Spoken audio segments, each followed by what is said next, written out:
तो सभी को नमस्कार। आज की क्लास में हम देखने वाले हैं राजस्थान के उद्योगों के बारे में। राजस्थान के खनिज हमने लास्ट टाइम देखे थे, तो उद्योग देखते हैं। सबसे पहले देखिए, राजस्थान में उद्योग की शुरुआत के लिए जैसे ही राजस्थान में, हालांकि राजस्थान में बहुत ही पुराने उद्योग यहाँ पर स्थापित किए जा चुके हैं, परंतु जैसे ही स्वतंत्रता हुई तो स्वतंत्र के बाद में जो भी उद्योग नीतियाँ बनाई गई, तो सबसे पहले 1955 के अंदर भी 1955 के अंदर RFC की स्थापना की जाती है। RFC राजस्थान वित्त निगम की स्थापना, वित्त निगम की स्थापना की जाती है। और इस निगम के द्वारा छोटे, जो बहुत ही छोटे, यानी उस समय की बात करें तो उस समय बहुत ही छोटे हथकरघा उद्योग थे, ठीक है, लघु प्रकार के उद्योग थे। अति लघु व लघु उद्योगों को वित्तीय सहायता के लिए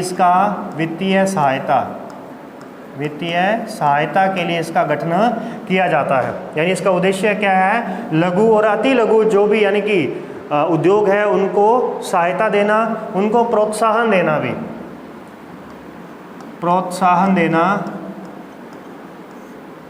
देना, ये इसका उद्देश्य था, ताकि राजस्थान में अधिक से अधिक उद्योगों को स्थापित किया जा सके। क्योंकि जब हम उद्योगों की स्थापना करते हैं तो उद्योग हमारे लिए द्वितीय श्रेणी के उत्पाद होते हैं, द्वितीय यानी कि व्यवसायिक में आते हैं। प्राथमिक व्यवसाय के अंदर कच्चे माल की प्राप्ति की जाती है और द्वितीय व्यवसाय के अंदर हम उस कच्चे माल का विनिर्माण करते हैं। तो ये कि किसी देश के लिए, किसी राज्य के लिए बहुत इम्पोर्टेंट होते हैं उद्योगों का होना। और जितना हम प्राथमिक व्यवसाय से द्वितीय में आएंगे, द्वितीय से तृतीय व्यवसाय में जाएंगे, उतना ही देश का, राज्य का विकास होगा और वह देश की अर्थव्यवस्था विकसित की ओर बढ़ेगी। इसके बाद में क्या किया गया? 1961 के अंदर भी 1961 में यहाँ पर राजसिको की स्थापना की गई। राजसिको यानी कि राजस्थान लघु उद्योग निगम की स्थापना की गई। और किस उद्देश्य से की जाती है? तो यहाँ पर ध्यान रखेंगे कि इसका उद्देश्य था कि उनको वित्तीय सहायता तो देनी ही है, वित्तीय सहायता देनी है उद्योगों को स्थापित करने के लिए, साथ ही उनको प्रशिक्षण भी देना है। उद्यमियों को, जो उद्यमी यानी कि जो उद्योग स्थापन करता है, उद्यमियों को प्रशिक्षण देंगे। प्रशिक्षण की व्यवस्था की गई भी, उनको सिखाया गया कि आपने उद्योग को किस प्रकार से स्थापित करना है, कैसे उसको मैनेज करना है। उनको तकनीकी सहायता उपलब्ध करवाएगी। तकनीकी सहायता के लिए इसका उद्देश्य था। इसी के साथ कि तकनीक भी आपको देंगे, आपको प्रशिक्षण भी देंगे, वित्तीय सहायता भी देंगे और आपको कच्चे माल की प्राप्ति के लिए कच्चा माल उपलब्ध करवाना, यानी कच्चा माल उपलब्ध करवाना, ये इसका उद्देश्य था। और साथ ही इसका उद्देश्य और था कि जो भी उस उत्पाद का विपणन करना, विपणन की सुविधा उपलब्ध करवाना। विपणन यानी कि उसका व्यापार करना, उसे बेचना। तो इस प्रकार से इसका ये उद्देश्य रखा गया। राजस्थान स्मॉल इंडस्ट्री कॉरपोरेशन जो है, राजस्थान लघु उद्योग निगम की स्थापना 1961 में की जाती है, 1956 अधिनियम के तहत। और 1955 में जो RFC की स्थापना की जाती है, ये अधिनियम 1951 के तहत की जाती है। अधिनियम 1951 के तहत, ठीक है। और इसकी स्थापना अधिनियम 1956 के तहत की जाती है, स्थापना की जाती है। हमने दो संस्थाओं की स्थापना की जो कि राज्य के अंदर उद्योगों को विकास के लिए, उनको प्रोत्साहन के लिए कार्य करेंगी। इसके बाद में नेक्स्ट आगे देखते हैं। तो 1969 के अंदर क्या किया गया? अभी खनिज, राजस्थान खनिज एवं उद्योग निगम, खनिज एवं उद्योग निगम की स्थापना की गई। एक और बनाया गया, खनिज एवं उद्योग निगम की स्थापना की जाती है।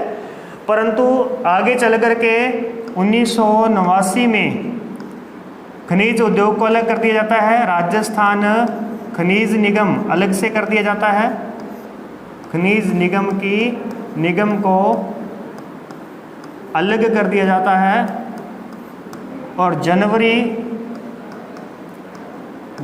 1980 में राजस्थान उद्योग निगम की स्थापना की जाती है, जिसे कहते हैं रीको भी। किसी भी आप जिले के अंदर जाओगे तो आपने रीको एरिया का नाम सुना होगा कि भी ये क्षेत्र जो है वो रीको एरिया है। तो ये रीको एरिया क्या होता है, रीको क्या है? तो राजस्थान राज्य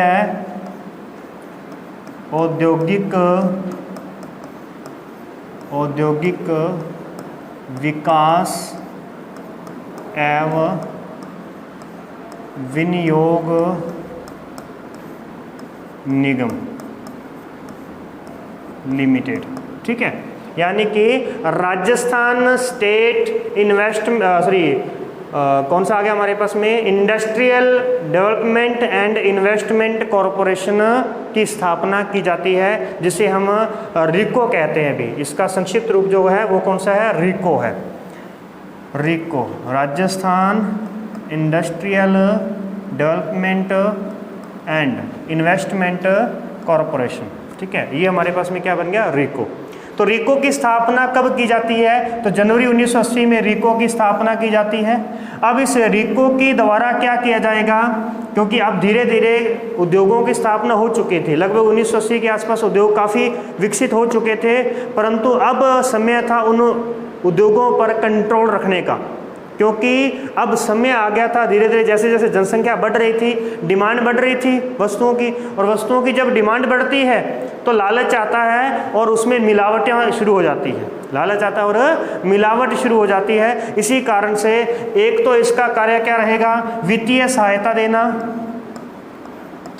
वित्तीय सहायता किनको, मध्यम व वृहद उद्योगों को भी, वृहद उद्योगों को सहायता देना, मतलब बड़े उद्योगों को, अब बड़े उद्योग बड़े हो चुके हैं, उद्योगों को सहायता देना, और इसी के साथ में उनको तकनीकी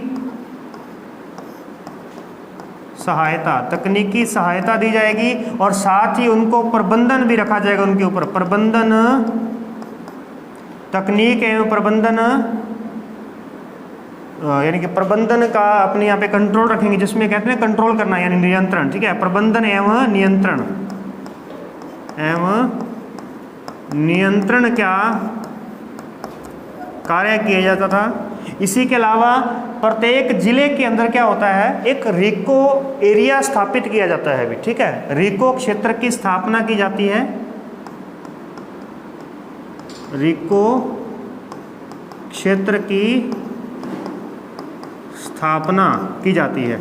अब रीको क्षेत्र क्या होता है भी, देखो एक मतलब कि सरकार क्या करती है, यानी जो इस रीको को जो काम दिया हुआ है वो अब ये क्या करेगा कि जिले के बाहर जो भी वहाँ पे कच्चा माल जहाँ पे भी नज़दीक मिलेगा उसके नज़दीक वो एक एरिया डिसाइड कर देगा कि ये एरिया रीको का है। रीको यानी कि उसने अब खरीद लिया, उसको जनता से, लोगों से उसको खरीद लिया। अब क्या किया जाएगा, अब उद्यमियों को प्रोत्साहित किया जाएगा कि आप ऐसे करो, यहाँ पर ये कच्चा माल है, आप इसका यहाँ पे उद्योग स्थापित करो। आपको हम क्या करेंगे, वित्तीय सहायता देंगे, तकनीकी सहायता देंगे, और साथ में उन पर फिर प्रबंधन और उन पर गतिविधियों पर ध्यान भी रखेंगे। तो अब जैसे मान लो किसी ने वहाँ पर टायर बनाने की कंपनी का स्थापना कर दी, टायर बनाने का उद्योग स्थापित कर दिया, रबर बनाने का उद्योग स्थापित किया, तो अब क्या होगा, फिर वो दूसरी किसी कंपनी को कहेगी कि जैसे कोई कार बनाने वाली कंपनी है, अब कार बनाने वाली कंपनी को क्या चाहिए, उसके पास में लोहा भी आए, किसी कंपनी से लोहा प्राप्ति करता है, किसी से वो टायर प्राप्त करता है, किसी से वो इलेक्ट्रॉनिक सामान प्राप्त करता है, और फिर जाकर के वो कंपनी मतलब कार बना करके तैयार करता है। तो यानी रीको में क्या होगा, रीको में पहले से ही टायर बनाने की कंपनी लगी हुई है। यहाँ पर रीको क्षेत्र में मान लेते हैं कि लौह इस्पात उद्योग स्थापित किया गया है, तो लौह इस्पात हो गया। इसी के साथ हम देखते हैं कि यहाँ पर इलेक्ट्रॉनिक सामान भी बन रहे हैं, इलेक्ट्रॉनिक सामान भी बन रहे हैं। तो अब यहाँ पर आकर्षित होगा, कौन आकर्षित होगा? कार बनाने वाली कंपनी को क्या चाहिए होगा? ये सब चीज़ें चाहिए होंगी, इसीलिए वो इस क्षेत्र की ओर आएगा। तो इसलिए प्रत्येक जिले के बाहर, जो बड़े विकसित जिले हैं उनके बाहर एक रिको एरिया होता है, इंडस्ट्रियल एरिया होता है, जहाँ पर आपको हर प्रकार के उद्योग मिल जाएंगे। तो ऐसा ही क्यों? क्योंकि उसके एक ही एरिया में ही उद्योग क्यों स्थापित हो रखे हैं? क्योंकि वो एरिया किसका है? रीको का एरिया है। तो ये कब स्थापना हुई रीको की? जनवरी 1980 में स्थापना की गई थी। ठीक है, इस प्रकार से रीको का एरिया होता है और वहाँ पर क्या होता है? हर प्रकार का उद्योग होगा। यानी आपको लगेगा कि मुझे यहाँ पर जाकर के कोई नई मतलब फैक्ट्री स्थापित करनी है, कुछ अलग, जैसे कार उद्योग की आपने स्थापना करने का सोचा कि वो मुझे कार की कंपनी लगानी है ताकि मैं कार बनाऊं, है ना। तो फिर आप देखोगे कि ऐसा कौन सा रीको एरिया है जिस एरिया में मुझे ये तीनों चीज़ों की प्राप्ति हो जाएगी। तो आप ऐसे रीको एरिया को सर्च करोगे तो जहाँ ऐसा एरिया आपको मिलेगा, आप वहाँ उस जिले के रीको एरिया में जाकर के क्या करोगे? स्थापना कर दोगे अपनी कंपनी की।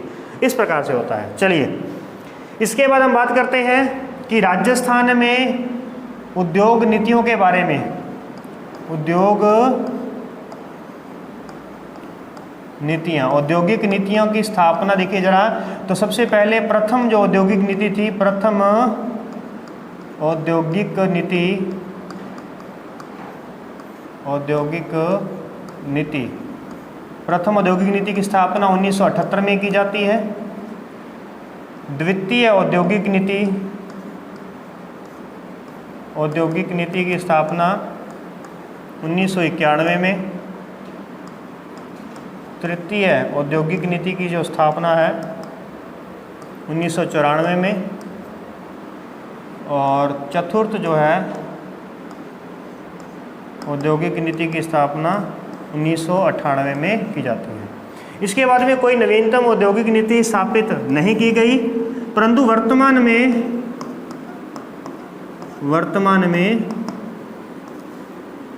में 17 जनवरी 2019 को एक कमेटी का गठन किया गया है नई उद्योग नीति बनाने के लिए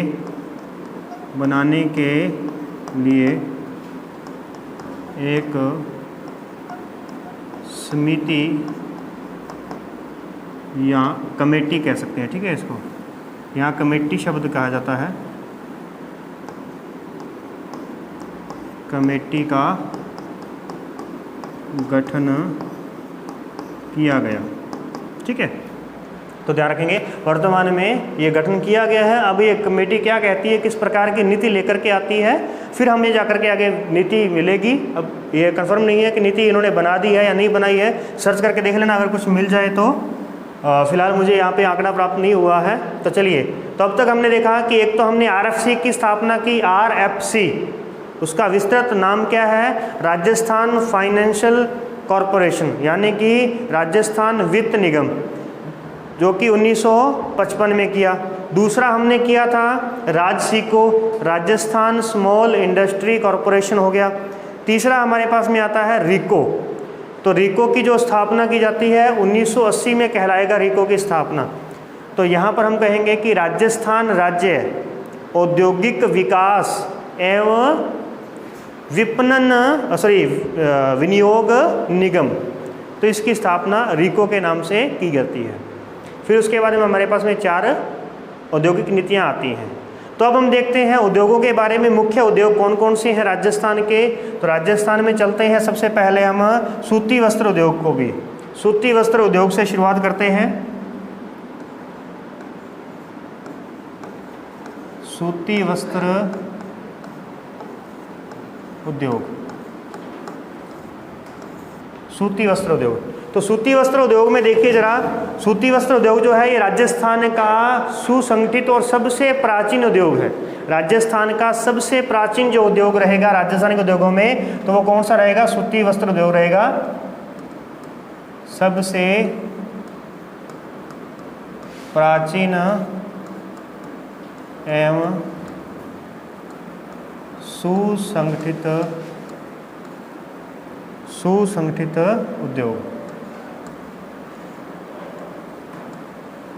उद्योग।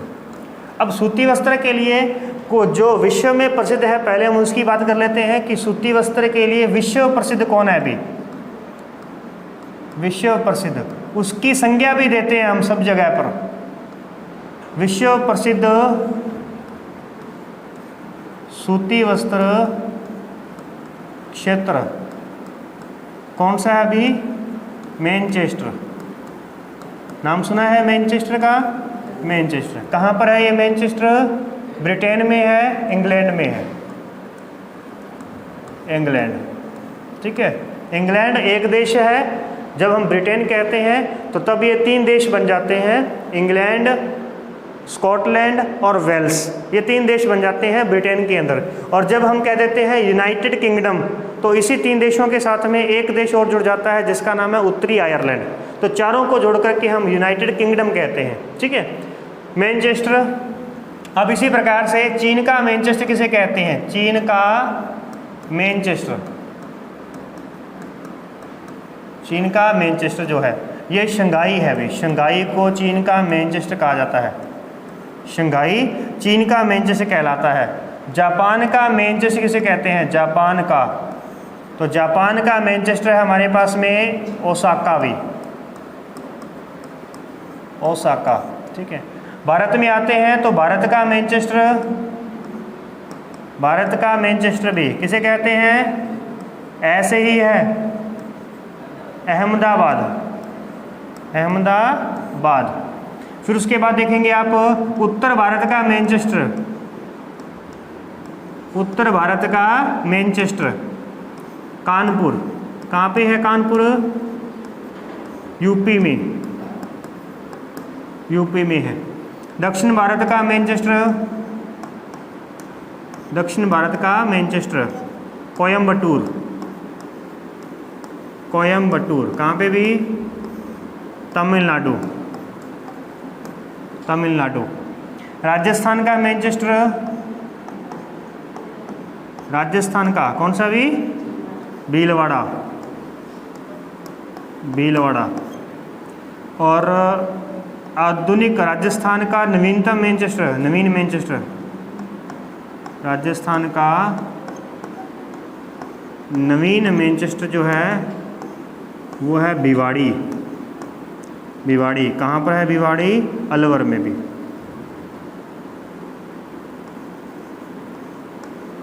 भिवाड़ी, अलवर, ठीक है। इस प्रकार से ये हो गया हमारे पास में कुछ मैनचेस्टर हो गए हैं। भारत का अहमदाबाद, उत्तर भारत का कानपुर, दक्षिण भारत का कोयम्बटूर हो गया। तो ये हो गए। अब देखते हैं कि सबसे पहले जो सूती वस्त्र मिल की स्थापना की गई भी, सूती वस्त्र मिल की जो स्थापना की जाती है भारत में देखते हैं तो भारत में आपको मिलेगी 1818 के अंदर भी सबसे पहले। कब? 1818 में। नेक्स्ट चलें आगे, नेक्स्ट देखते हैं। इन चीज़ों को फटाफट बस याद कर लिया करो मोटे तौर पर। एक बार देखो, पढ़ो, दूसरी बार बिना देखे फिर से मन में पढ़ो, बस याद। इतना ही समय लगता है याद करने के लिए। तो देखिए ज़रा, भारत में प्रथम मिल, प्रथम जो मिल है सूती वस्त्र की, तो ये स्थापित की गई थी 1818 के अंदर कलकत्ता में, परंतु यह सफल नहीं हुई। तो यदि हम बात करें प्रथम सफल मिल की बात करें, सफल मिल की बात करें तो ये आएगा 1854। 1854 कहाँ पे? मुंबई, यानी कि बॉम्बे कहेंगे हम यहाँ पे, है ना। मुंबई किसके द्वारा? कवास जी डाबर के द्वारा, कवास जी डाबर के द्वारा यहाँ पे स्थापित की गई। राजस्थान की बात करते हैं। राजस्थान की प्रथम, राजस्थान की प्रथम सूती वस्त्र जो मिल है इसकी जो स्थापना है 1889 में की जाती है। 1889 1889। कहाँ पे की जाती है? ब्यावर। ब्यावर में की जाती है। किसके द्वारा की जाती है? सेठ दामोदर दास राठी, दामोदर दास राठी व श्याम जी कृष्ण वर्मा, श्याम जी कृष्ण वर्मा, इनके द्वारा ब्यावर के अंदर जो है राजस्थान की प्रथम मिल स्थापित की जाती है, जिसे हम यहाँ पे नाम जो है इसका क्या देंगे? ब्यावर में दामोदर, ये ब्यावर कृष्ण, सॉरी ये मिल कहलाएगी, हाँ कृष्णा मिल्स कहलाएगी भी, कृष्णा मिल के नाम से स्थापित की जाएगी। इसका नाम जो रहेगा वो क्या रहेगा? कृष्णा मिल्स, सूती वस्त्र मिल्स है ब्यावर के अंदर। इसके बारे में देखते हैं तो दूसरी हमारी जो मिल है, दूसरी सेकंड जो मिल है उसकी स्थापना की जाती है 1906 में। 1906 में एडवर्ड मिल्स के नाम से। कहाँ पे की जाती है? ब्यावर में, ब्यावर में की जाएगी। तीसरी जो मिल है, तीसरी मिल की स्थापना 1925 में की जाती है। 1925 में तीसरी मिल है हमारे पास में, और इस मिल का नाम जो है श्री महालक्ष्मी मिल्स, और ये स्थापना की जाती है इसकी भी ब्यावर के अंदर। चौथी मिल जो है, चौथी मिल 1938 के अंदर, 1938 में भीलवाड़ा में स्थापित की जाती है। भीलवाड़ा में स्थापित की जाएगी, और उदयपुर मिल्स के नाम से यहाँ पे आएगा, उदयपुर मिल्स के नाम से भीलवाड़ा में स्थापित की जाती है। और पांचवी मिल हम देखते हैं, पांचवी मिल 1942 के अंदर किस नाम से? श्री उमेद सिंह मिल्स। कहाँ पे की जाएगी? ये उमेद जो है ना, राव उमेद सिंह जो है इस समय मारवाड़ के शासक थे भी। 1942 में आप देख पाएंगे, 1942 कौन था यहाँ पे मारवाड़ में? उमेद सिंह था। 46 में ही इसने यहाँ पर सबसे पहले हवाई पट्टी का निर्माण करवाया था जोधपुर के अंदर, ठीक है ना, उमेद सिंह के द्वारा, और इसी के द्वारा ही जवाई बांध का निर्माण करवाया जाता है। तो उमेद सिंह के द्वारा की जाती है यहाँ पे। कहाँ पे है ये? पाली के अंदर, पाली में। और पांचवी मिल जो है ये 1942 में की गई थी। फिर अगर हम बात करें कि स्वतंत्रता प्राप्ति तक या 1 नवंबर 1956 तक राजस्थान में कितनी मिल थी भी? 7 मिलें थी, 7 मिलें थी। 5 हमने देख ली हैं, तो आपको सारी याद करने की जरूरत नहीं। 7 मिलें थी, यहाँ पर ध्यान रखना। जब 1 नवंबर 1956 को राजस्थान बन करके तैयार होता है, तब 7 मिलें थी, जिसमें से यानी 7 मिलें यानी कि स्वतंत्रता प्राप्ति से पहले ही बन चुकी थी। 5 तो पहले बन चुकी थी, और हम बात करें 1956 की, ठीक है। तो यानी 42 से लेकर 56 के बीच का टाइम है, 14 साल का, बाकी की बीच में बनी। अब इसके बाद में देखते हैं वर्तमान में कितनी मिलें हैं राजस्थान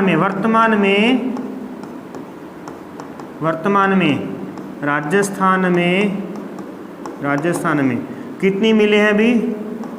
23 मिलें हैं।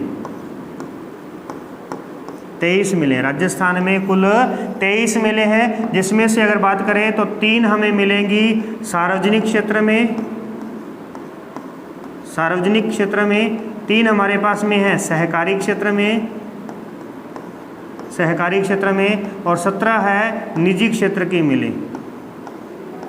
निजी क्षेत्र की, सार्वजनिक यानी कि पब्लिक यानी कि सरकार की होंगी इसके अंदर, ठीक है ना, गवर्नमेंट की होंगी। सहकारी में क्या होता है, सहकारी में दोनों का परसेंटेज होता है, प्राइवेट और गवर्नमेंट का, यानी कि ये पार्टनरशिप में होती है, जिसे हम PPP कहते हैं, पब्लिक प्राइवेट पार्टनरशिप।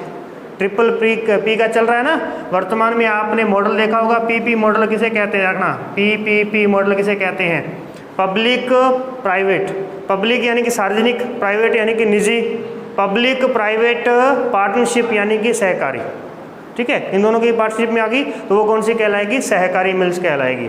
कुछ मिल्स के बारे में देख लेते हैं। तो देखिए कौन कौन सी मिल्स हमारे पास में। तो यदि हम बात करें यहाँ पे कि सबसे अधिक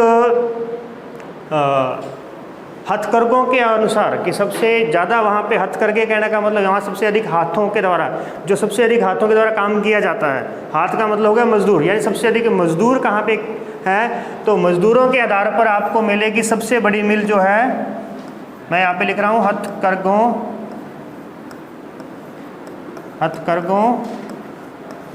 के आधार पर सबसे बड़ी मिल है ये। लेकिन उत्पादन के आधार पर कौन सी है अभी, उत्पादन के आधार पर या फिर क्षेत्र के आधार पर, क्षेत्र के आधार पर, यानी इसका क्षेत्रफल बहुत बड़ा है। अब पाली में क्या है, पाली में बहुत बड़े एरिया में है, क्योंकि ये तो अपने पास में जो एरिया है मारवाड़ का एरिया है, इसमें आप देख पा रहे हैं कि ज़्यादा कृषि तो होती नहीं है, तो खुला ये क्षेत्र अपने पास में है।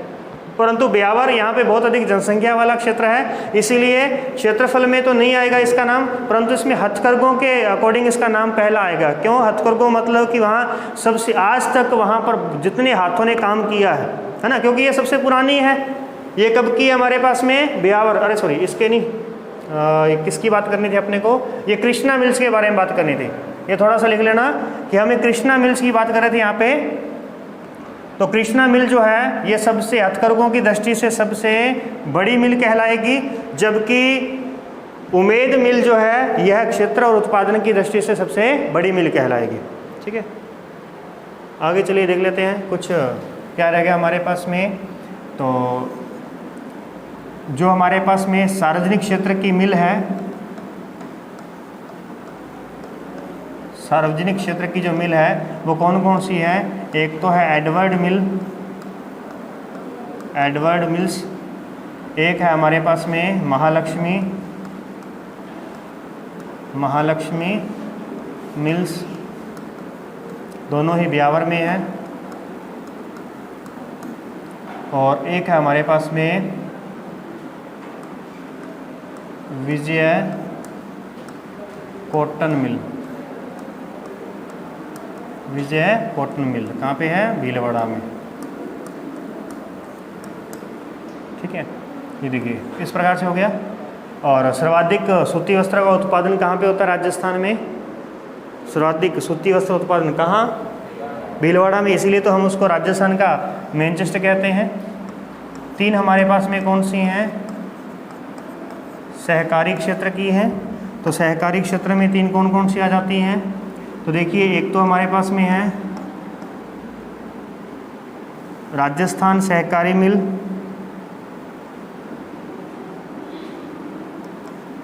राजस्थान सहकारी मिल गुलाबपुरा भीलवाड़ा में है। एक हमारे पास में है श्री गंगानगर सहकारी मिल, कहाँ पर है ये, हनुमानगढ़ में है, ध्यान रखिएगा कहाँ पे, ये हनुमानगढ़ के अंदर है, क्योंकि हनुमानगढ़ जो है वो श्री गंगानगर से ही अलग होकर के बना है। तो पहले श्री गंगानगर सहकारी मिल के नाम से स्थापित की गई, फिर है हमारे पास में गंगापुर सहकारी मिल्स, और ये कहाँ पे है, ये भी गंगापुर भीलवाड़ा में है, ठीक है। इस प्रकार से ये होगी हमारे पास में। और 17 निजी क्षेत्र के अंदर है, उनको याद करने की आवश्यकता नहीं है। लास्ट में देख लेते हैं कंप्यूटर एडेड डिजाइन जो सेंटर है राजस्थान में, कंप्यूटर एडेड डिजाइन सेंटर कहाँ है? ये भी भीलवाड़ा के अंदर है।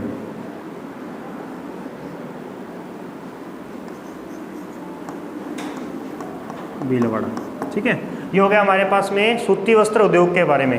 तो सूती वस्त्र उद्योग के बारे में आप इस प्रकार से बता सकते हैं, जब आपको प्रश्न आएगा कि राजस्थान के सूती वस्त्र उद्योग के बारे में बताइए, ये आपको लघु प्रश्नों के अंदर आएगा, अति लघु में नहीं आएगा, लघु के अंदर आएगा। और निबंध में तो आपको सीधा सा पूछ कहेगा कि राजस्थान के किन्हीं प्रमुख 2 या 3 खनिजों का उद्योगों का वर्णन कीजिए, तब आप उसमें वर्णन करोगे। अब देखिए जरा इसमें एक और देख लेते हैं, आज अपन एक क्लास और देख लेते हैं, इसके अंदर एक उद्योग और देख लेते हैं। तो दूसरा हमारे पास में जो उद्योग है वो है चीनी उद्योग भी, चीनी उद्योग। चीनी उद्योग की बात करूं तो चीनी उद्योग में सर्वप्रथम बात करें तो 1932 में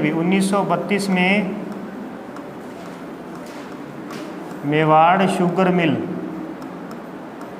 शुगर मिल के नाम से स्थापना की जाती है। कहाँ पे? उदयपुर में,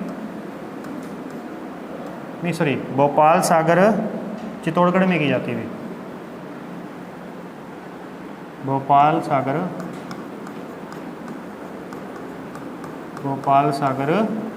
चित्तौड़गढ़, ठीक है, ये होगी।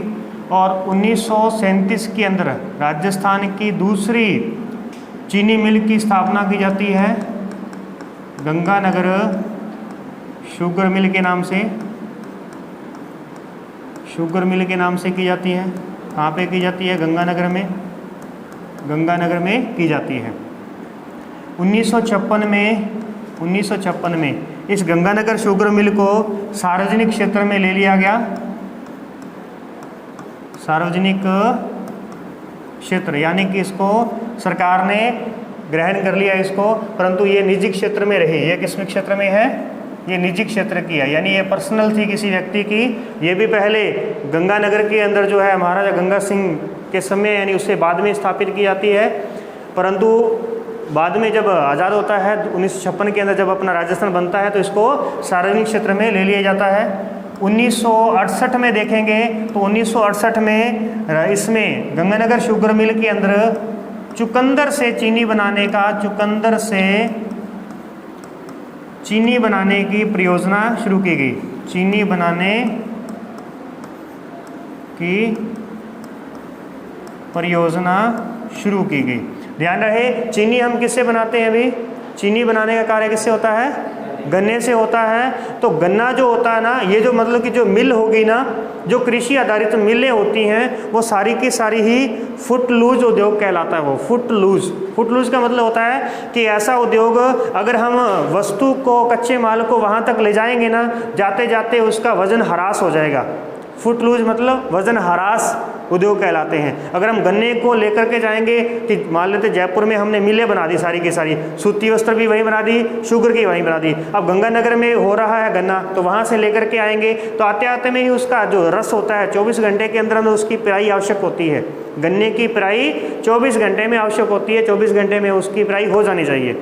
तो इसीलिए इनको कहाँ लगाया जाता है? जहाँ उसका उत्पादन क्षेत्र होता है। तो ध्यान रखिएगा, गंगानगर में सर्वाधिक गन्ना उत्पादन, तो फिर इस क्षेत्र में इसको लगाया जाएगा। अब यहाँ पर क्या हो गया? अभी चुकंदर से चीनी बनाने का कार्य किया गया, क्योंकि बीच में गन्ने का थोड़ा सा जो है टाइम खराब हो गया था, गन्ने में बीमारी आ गई थी, जिस वजह से गन्ने से अब नहीं बनाया जा पा रहा था। तो चुकंदर से चीनी बनाने का परियोजना लाई गई। फिर उसके बाद में बात करें तो ये गंगानगर, उसके बाद में गंगानगर जो है थोड़ा सा ज़्यादा आबाद हो गया। आबाद होने की वजह से ये जो क्षेत्र है, ये जो चीनी मिल थी, ये आबादी वाले क्षेत्र में आ गई। तो आबादी वाले क्षेत्र में आ गई तो इस चीनी मिल से क्या होता है कि बहुत अधिक बदबू बहुत निकलती है अभी। और दूसरी बात, यहाँ से शराब बनाने का कार्य भी किया जाता था। गंगानगर शुगर मिल से शराब भी बनाई जाती थी, और इस वजह से इसे बंद कर दिया गया। और फिर से दोबारा इसको 2016 के अंदर भी 21 नवंबर 2016 में इसे कर्णपुर के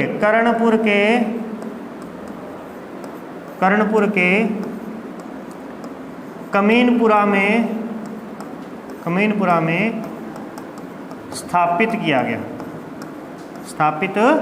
गया भी, ठीक है। पहले गंगानगर शहर के अंदर थी और अब ये शहर से बाहर कर दिया गया, इसको लगभग 25 किलोमीटर दूर कर दिया गया, परंतु ये हमारे से 3 किलोमीटर दूर रहेगी, इसलिए अब उसकी सारी की बदबू हमारे पास में आती है, ठीक है। जब हवा चलती है ना हमारी तरफ तो तब हमारे घर की ओर आती है।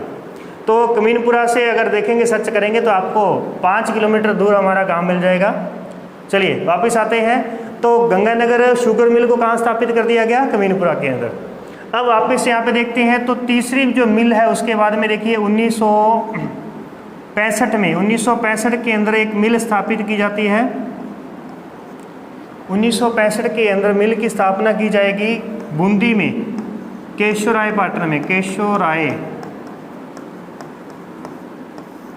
केशवरायपाटन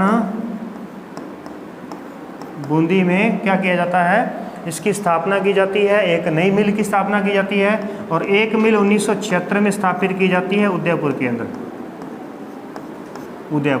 ठीक है। ये हमारे पास में चीनी उद्योग है। इस प्रकार से चीनी उद्योग के बारे में ज़्यादा कुछ नहीं है, हमें मिल बतानी है, कब कब मिल की स्थापना की गई, और थोड़ा बहुत आप गन्ने के बारे में यहाँ पे बता सकते हो कि गन्ने की जो पिराई होती है वो 24 घंटे में आवश्यक होती है, इसीलिए मिल का जो लोकेशन होती है, मिल का जो स्थापना की जाती है वह कृषि क्षेत्र के नज़दीक ही की जाती है, ठीक है। इस प्रकार से हो गया। और ठीक है, तो अब हमारे पास में समय हो गया है, तो आज के लिए इतना ही काफ़ी है। नेक्स्ट क्लास में हम देखेंगे, 2 क्लासें हमारी और बनेगी इसके लिए। धन्यवाद।